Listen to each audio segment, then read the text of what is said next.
Baklava insan. Evet, kulağa tatlı geliyor ama kendisi daha da tatlı.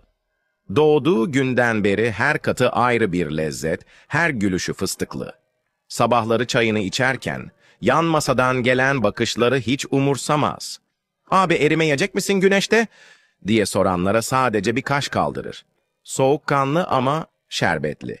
Bir gün Galata'da yürürken, bir turist onu parmakla gösterip, "O bir tatlı mı bir insan mı?" dedi.